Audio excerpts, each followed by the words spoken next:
Corporate विश्वात काम करणाऱ्या बंगळूर येथील एका कर्मचाऱ्याने रेडिटवर एक पोस्ट लिहिली आहे जी सध्या चांगलीच व्हायरल झाली आहे। या पोस्टमध्ये त्याने मला सांगा मी मरतोय का असा सवाल विचारला होता।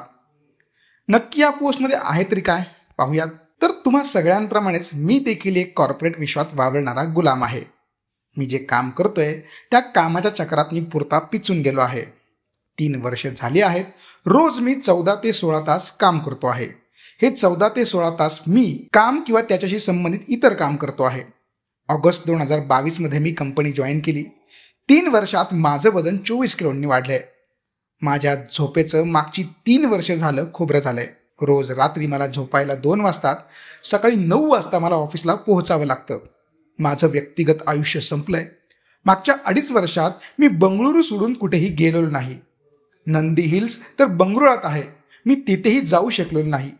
माझ्या गर्लफ्रेंडकडेही माझं दुर्लक्ष होत आहे।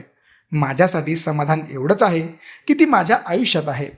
मी माझ्या कंपनीत रोज 14 ते 16 तास काम करून थकून गेलोय। माझ्या आयुष्याचा समतोल बिघडून गेला आहे। मी एक चांगला कर्मचारी बनता बनता आयुष्य जगणंच विसरून गेलो आहे। बऱ्याचदा माझी साप्ताहिक सुट्टी रद्द केली जाते। सुट्टीसाठी अर्ज केला तर तो देखील मंजूर होत नाही। पगार कमवण्याशिवाय मी आनंदी राहण्यासाठी दुसरं काही करतोय असंही वाटत नाही। मी आता काय केलं पाहिजे? मला वाटतंय की मी मरतोय की काय, असं म्हणत या कर्मचाऱ्याने रेडिटवर प्रश्न विचारले आहेत। सध्या त्याची ही पोस्ट चांगलीच व्हायरल होत आहे। लोक त्याच्यावर कमेंट करत फुकटचे सल्ले देत आहे। तुम्हालाही काय वाटतं आम्हाला कमेंट करून नक्की सांगा।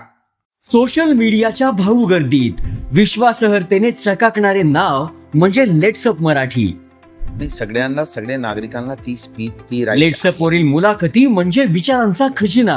त्यानंतरच्या निवडणुकीमध्ये मला सोडून गेले। बातम्या केवळ वस्तुस्थिती सांगणाऱ्या, न प्रोपगंडा, फक्त जनतेचा अजेंडा। क्योंकि आने वाला कल जाने वाला है, जाने वाला कल आने वाला है। राजकारण, मनोरंजन असो की क्रीडा क्षेत्र, महाराष्ट्राची स्पंदने संवेदनशीलतेने टिपणारे माध्यम म्हणजे लेट्सअप मराठी। जगासोबत एक पाऊल पुढे राहण्यासाठी लेट्सअपचे ॲप, सोशल मीडिया आणि वेबसाईट सोबत कनेक्टेड रहा।